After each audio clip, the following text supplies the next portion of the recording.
Welcome to Your Family Dog, a podcast dedicated to helping families love living with dogs.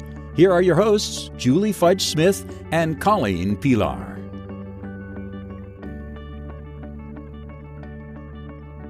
Hi, and welcome back to Your Family Dog. I'm Julie Fudge Smith, and I'm here with Colleen Pilar.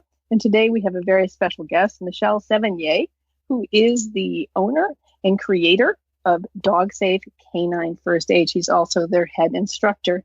She is located in British Columbia, Canada, but she has online courses, and her goal is to maximize awareness of canine first aid and safety to dog owners and dog professionals through her online courses and in-person courses in select cities.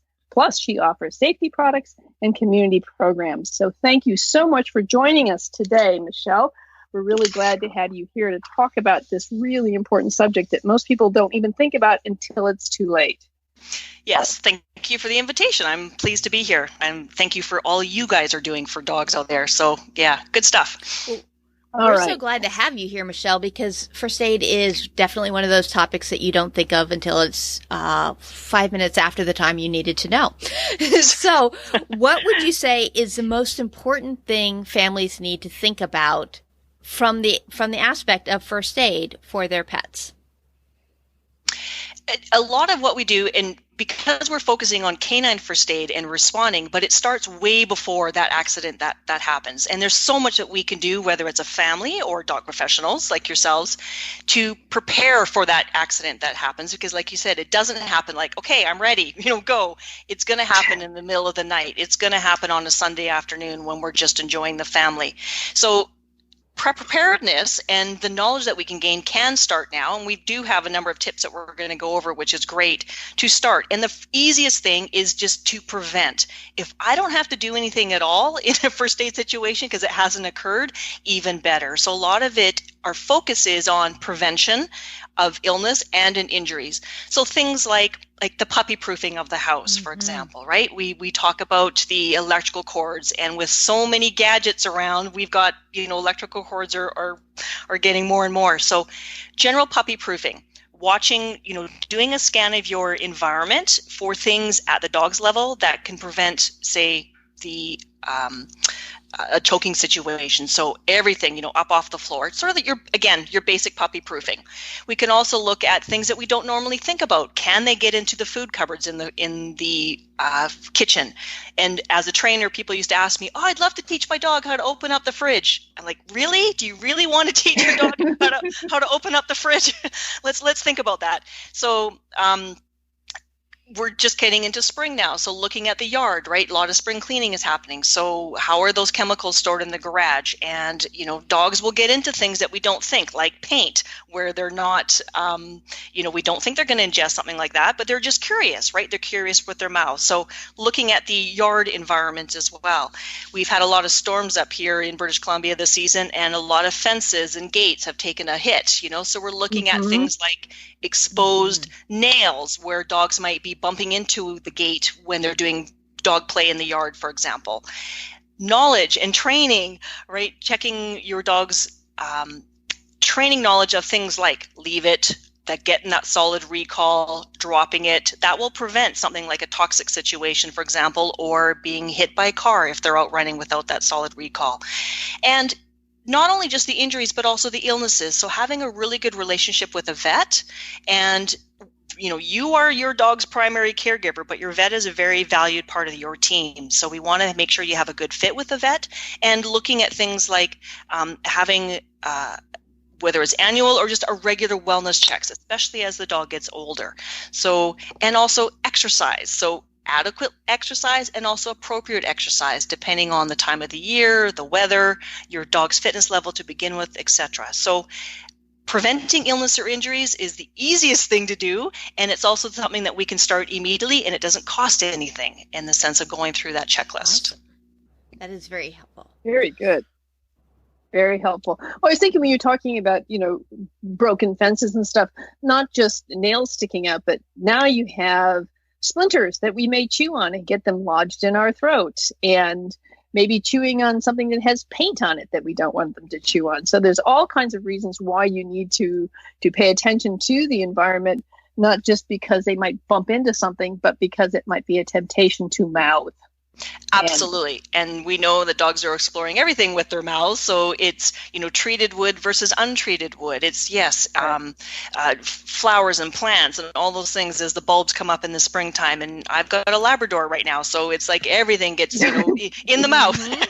So looking at things like that. And again, it's we can't prevent everything, but we can go through sort of a mental checklist or going through your house and prevent the obvious ones. And if you have a close call with something, then it takes the time to step back and go, okay, how do I prevent this thing from happening again? Does your gate become opened has happened on one occasion and your dog has gotten out? The longer they're away, the chances of the first aid might be happening. So we need to take a step back and go, how do I secure that gate so it doesn't happen again? Right. Yeah. Right. One of the things, I think you have this terrific top 5 safety tips your dog wants you to know list, which we will have available as a link on our website so owners can jump in on that and take a look at it. Number 2, you talked about number 1, which is preventing illness and injuries. Number 2 is prepare in advance with supplies, equipment, and resources.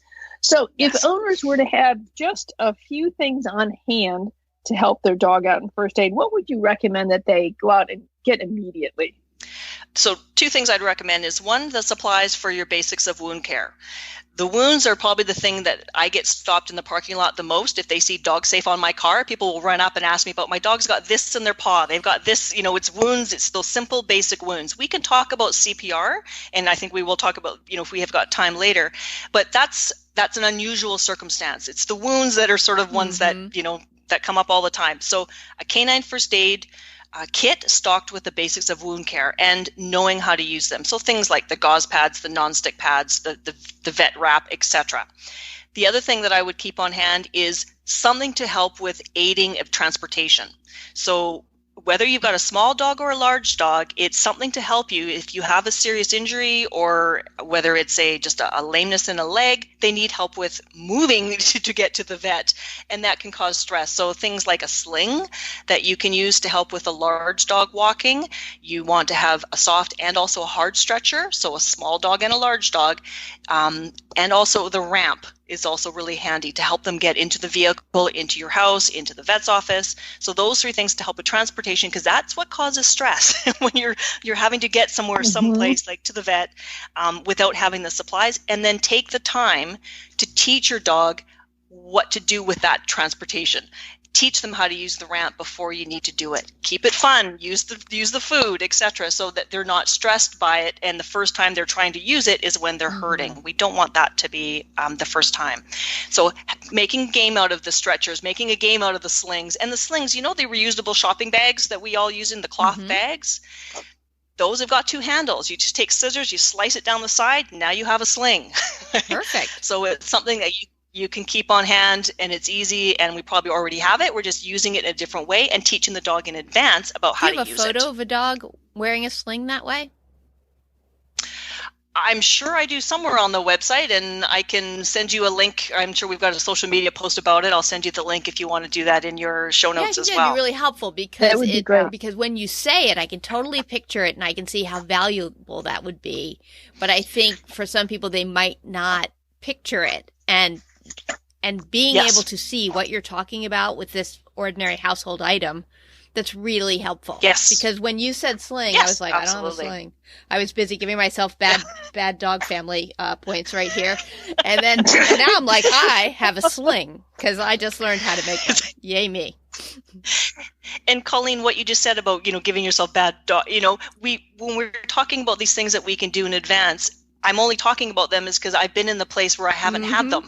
This is why I started Dog Safe, is because I was in the place where I was transporting a dog in the middle of the night with an injury.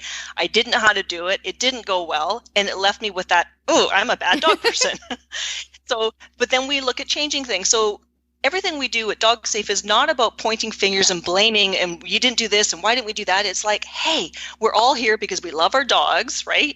We want to look at things that we can do better. And these little tiny tips, whether it's, taking a full class or just joining us on social media or listening to your podcast, you take this little bit of knowledge and you just keep adding to it, adding to it, adding to it, adding to it, so that we're there for our dogs. Awesome. Yeah, keeping it positive. Okay. The other thing is, I was going to say too, is that in a pinch, you can also use your leash as a sling. I have done that. Absolutely. Because when Zuzu got caught in a weasel trap, I had a harness on her on the front, so I could grab onto the harness with one hand, and then I slinged her with the leash in with the rear end, because that's all I had. We were out for a walk, and yes. So you can be creative. And if I hadn't had that, I probably would have taken my coat off and used that as a sling. And that is showing, Julie, what you said about, I'll do this or I could have do that. And that's getting it thinking, because you've had a scenario where you've gone, this is what I did and what could I do again? And I go out for walking with my dog, especially in the summer. I don't carry a backpack full of first aid supplies. I mean, I'm out enjoying my dog.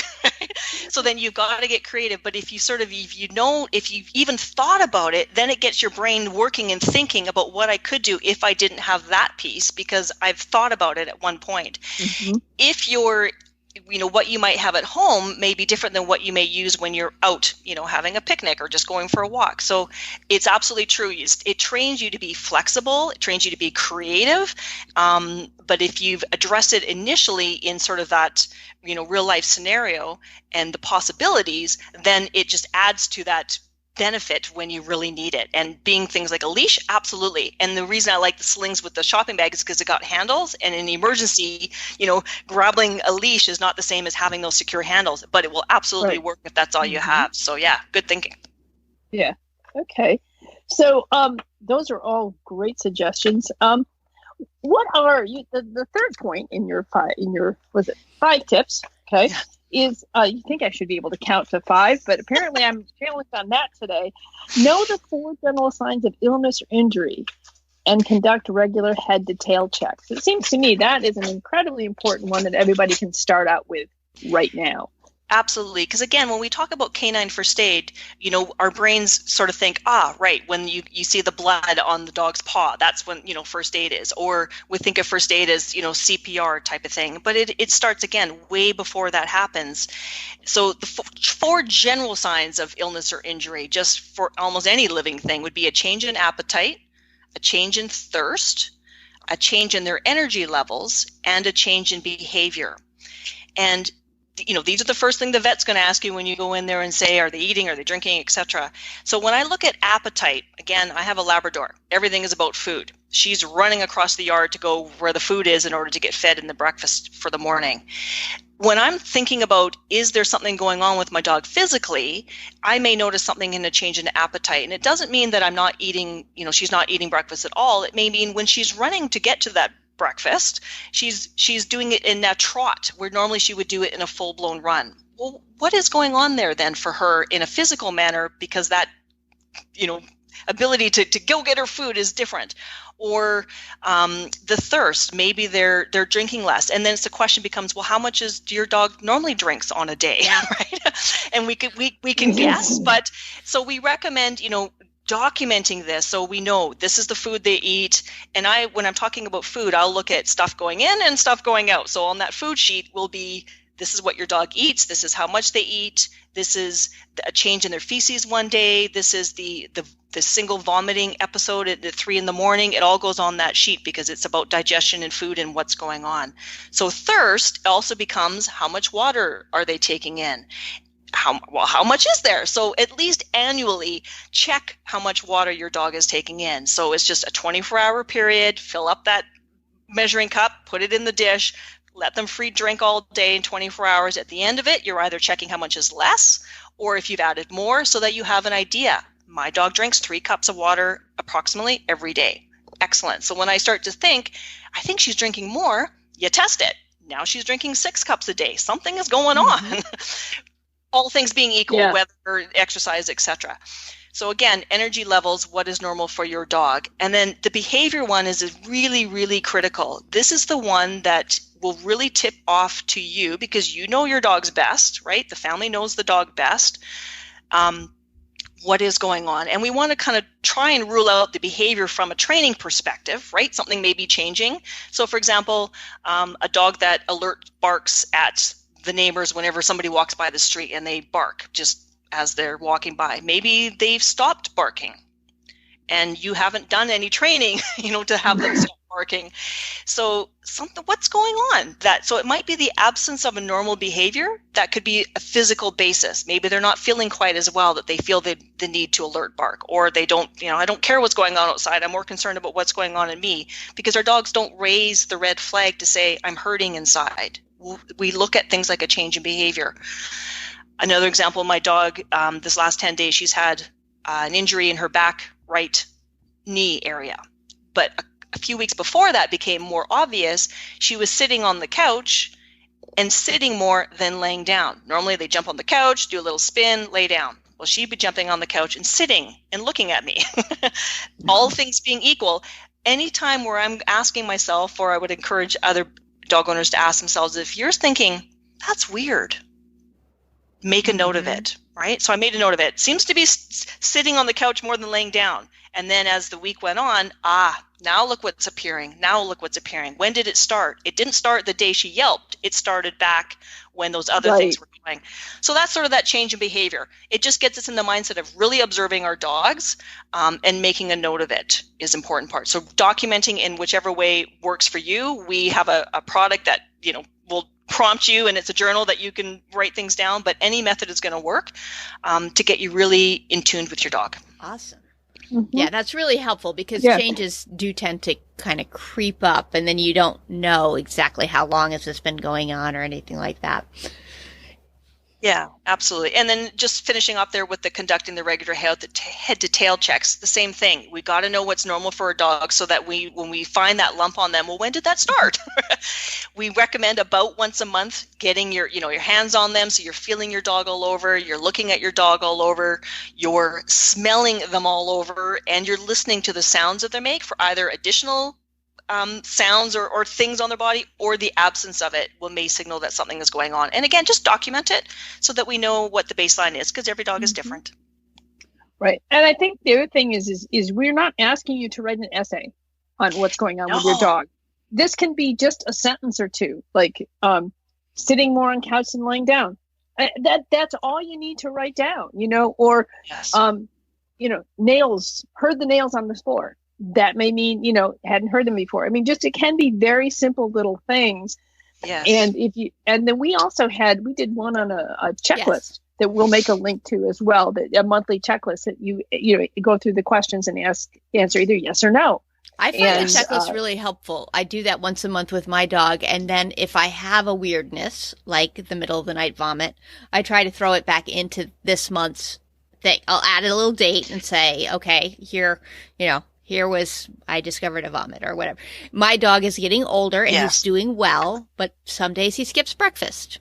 That's worth noting. How often is that happening? Yes. Having some record of that can be helpful as we move forward.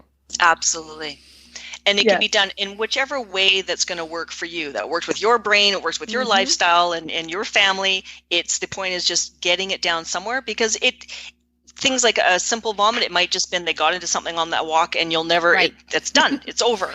But there's other things that start now and then they progress, and now you're dealing with a very serious situation, cancer, for example. Now you've got lots to record and whatnot. So it gets you in the habit again of just paying attention. So you also recommend people know how to take their dog's vital signs. And I think that's something that a lot of us don't know how to do. Can you talk a little bit about that? Yes.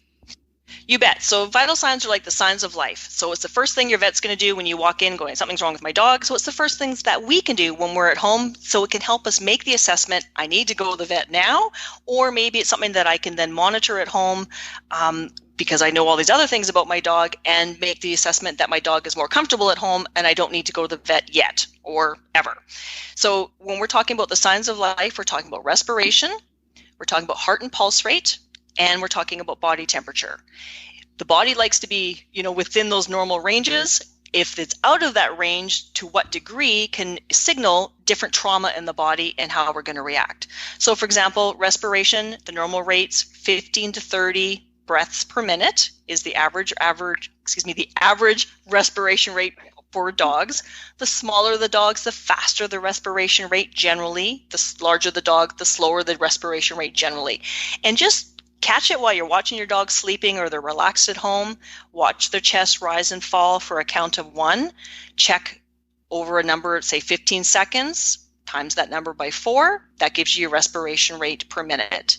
It gives you a starting point, so again, you know what's normal. So then how will you know what's abnormal if you don't know what your starting point is?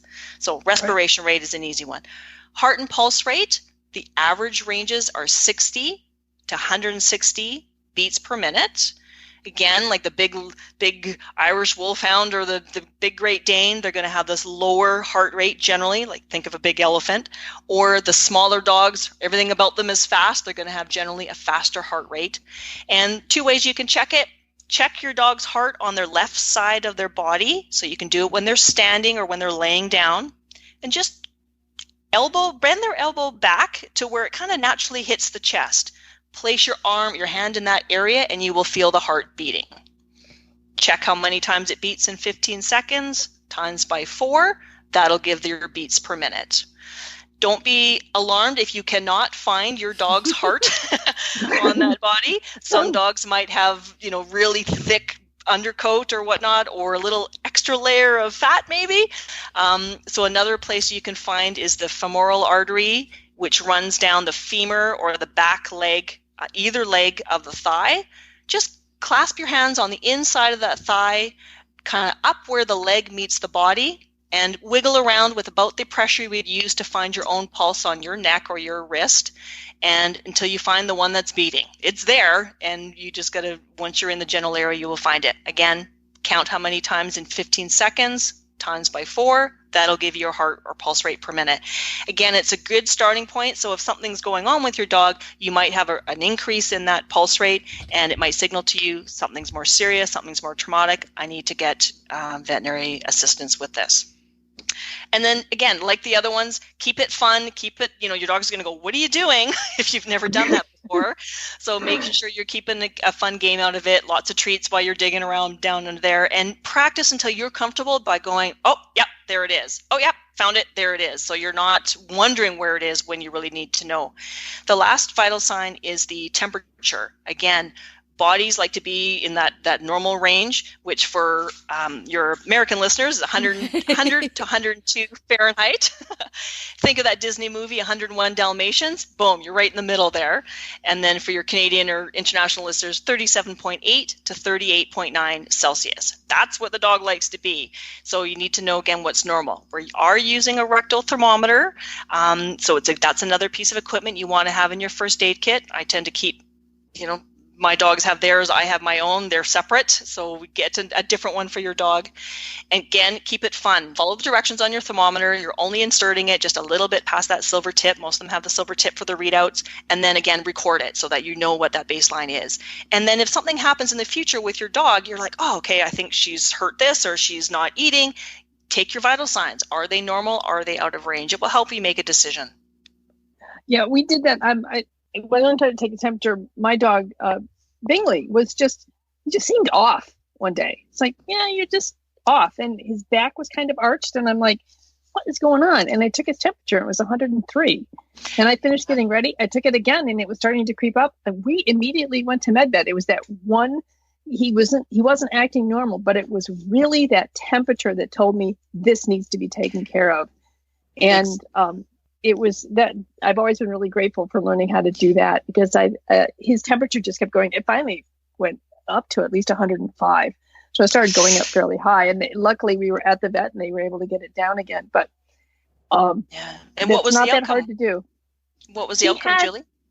He had some sort of like spinal infection, and they put him on an antibiotic and told me, with my 2-year-old retriever, keep him quiet for a month. And I just went, you want me to what? And that's a coat. And that's a really good, it's a typical scenario that, again, people will stop me and chat about or share with it in the classes as well, is that something is off with my dog. And so they're going back, what they're really saying is those 4 changes. They're not eating the same, they're not interacting with the family in the same way, so that behavior is different. And then the next step would be go and take your vital signs. And there's some other tests that we would have, students that go through as well. Helps you make the decision. In your case, boom, you're off to the vet because that temperature is higher than what you're comfortable monitoring at home.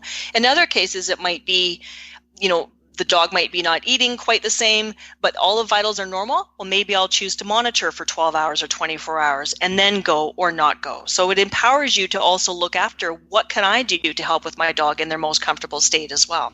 So you've talked about your classes and the learning, and one concern is always, I haven't done a canine first aid one, but I've done CPR training, and I'm always afraid that if something happens, all of that information will be completely erased from my head. So how much are you, how do you help it stick for people? So really good question. And you know what? There's a certain amount that is going to disappear in your head, and we will empower the students to go, this is what is going to happen, right? You're not going to be perfect. So when we look at, I come from emergency response background, and it's training, more training for what will happen so that you are the professional and that you're ready to go. For your family and your average dog owners, we want them to have the information. So come to a class, take a class, read a book, listen to a podcast, always building that information. But realistically, so we try and use it with, I'm not drilling students with things that they absolutely must have to memorize. That's the first thing that goes, right? It needs to be so we use a lot of scenarios and story-based things because that helps things stick. And we also encourage practicing. So it's like you take the class with us. You can't take an 8-hour class and expect to remember it 3 years from now. It does put a little bit of onus back on the students to go review the material, reread the blogs, et cetera, et cetera. On the other hand, when we're talking about, say, for example, CPR, in the classroom, we will talk about the specific numbers, the specific techniques, the exact way of doing things that has been science to determine that this is the most effective way. But I will finish this segment by saying to students, you know what? Heart is not beating, squish the chest. Dog's not breathing, blow on his nose. If you forget all the numbers, you will remember those 2 things, those 2 actions, and that could have a positive impact on what you're doing. So it kind of takes the pressure off. If I don't remember how to do anything, I don't want students to go, I'm not going to do anything at all. We want you to do something, even though it may not be perfect. It's something is better than nothing, and that's a good thing. Does that kind of make sense? It absolutely does. Yeah. Julie's daughter, Emma, was talking with us about a canine emergency that occurred at her house, and she had taken your course. And it was interesting to talk with her about the fact that in that moment of panic, information did come back to her. And some of what you've said about how you helped set people up for success and sort of looking at the various aspects of your dog, what's different, what's the piece I need to be most focused on, I think is really helpful and comforting to people. We do have a little clip of Emma talking about this. Julie, do you think you could play that? Yes, I can. And here we go. So one time, my dog Tex and I were in the backyard getting ready for a bonfire that evening with some friends, and I had been collecting sticks and whatnot, and he'd been helping me and carrying them to the bonfire for me and dropping them, and I was on the back deck sweeping after we'd finished collecting some wood, and he was over by the fire pit just chewing on some sticks, so I wasn't really paying much attention to him, and suddenly out of the corner of my eye, I noticed that he was acting kind of weird. I noticed some weird movement, and I looked over, and I saw that he was kind of pawing at his mouth, sometimes with one paw or the other, or he would kind of stand up on his back legs and use both paws to paw at his mouth. And my immediate reaction was a couple of things. My first thought was, that's really weird, and he's never done that before. So subsequently, something must be wrong. And then I remember thinking, like, why would he be batting at his mouth? And then my immediate thought after that was, oh, that's a sign of choking. And then I thought, oh, he was chewing on some sticks. Like, I kind of started racing, putting this all together. Like, oh, he was chewing on a stick. Maybe something broke off. It got choked. So I started walking towards him. And then the immediate thought I had was, you need to stay calm, because I could tell he was starting to really freak out. And I just remember thinking, if I lose it, if I get really anxious or I go running over to him or whatever, it's just going to scare him more, because he really picks up on my energy. And so as I started walking over there, I just decided, I was like, hey, I'm going to be really calm. It's okay. And I started thinking in the back of my head, what all do I do if he is choking? And I thought, okay, first thing is, he's got signs that he's choking. He's in a position where he would be choking, having chewed on a stick. He's kind of trying to cough, but I can tell he can't.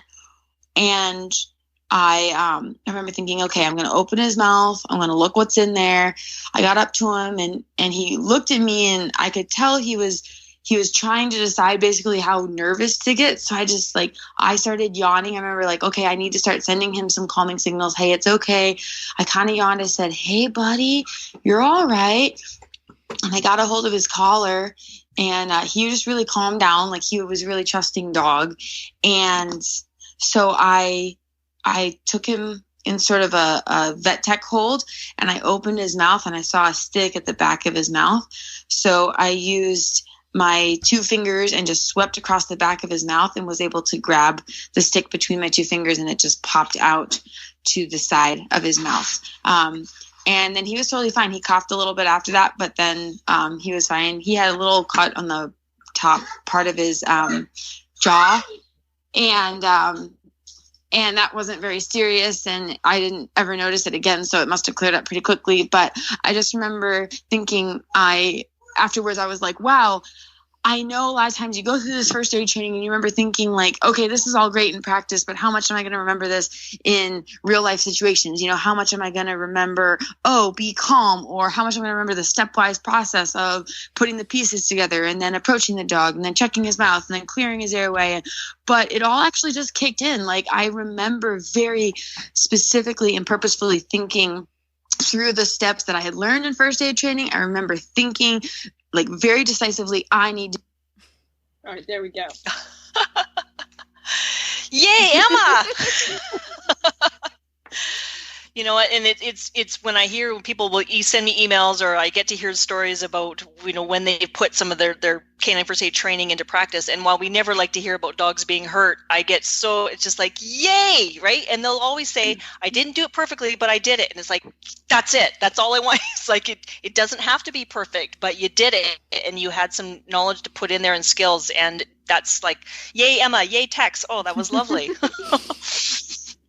Yeah. Yeah. And it just, and we had taken your course, and it just, it really did kick in even when she wasn't sure that it was going to. So I think that's a good reason to consider looking seriously into some canine first aid, because it may kick in even when you fear that it won't. So, and it's also one of those things, again, the background being it's all about the dog. So we're slightly different than human first aid in the sense of it doesn't always just transfer right over to the dog, because it's about the dog, and they're not always going to say, great, you're here to help me, sort of thing. So it's what we do there. It's about how do you respond in that emergency, and it's going to be different. So I'm so thrilled that it worked out for them. Good stuff. Thank you very much, Michelle, for joining us today. We will have links on our website to the top 5 safety tips your dog wants you to know, to your website as well, so people can find out more about what you do and what you offer as far as courses and other information, products, and services. And is there anything else that you would like our audience to know before we sign off? Again, just, it's about peace of mind. It is so much more than just the learning how to do the paw wound, which is really important as well. But I get up in the morning and want to educate people about this, because it ultimately gives you peace of mind, and it connects you with your dog on a deeper level. And that's what it's about. All right. Terrific. Thank you so much for joining us. And we'll see you all next time on Your Family Dog. Thanks for listening to Your Family Dog. Got questions? Interesting ideas? Colleen and Julie would love to hear them. Call 614-349-1661 or visit www.yourfamilydogpodcast.com to share your thoughts.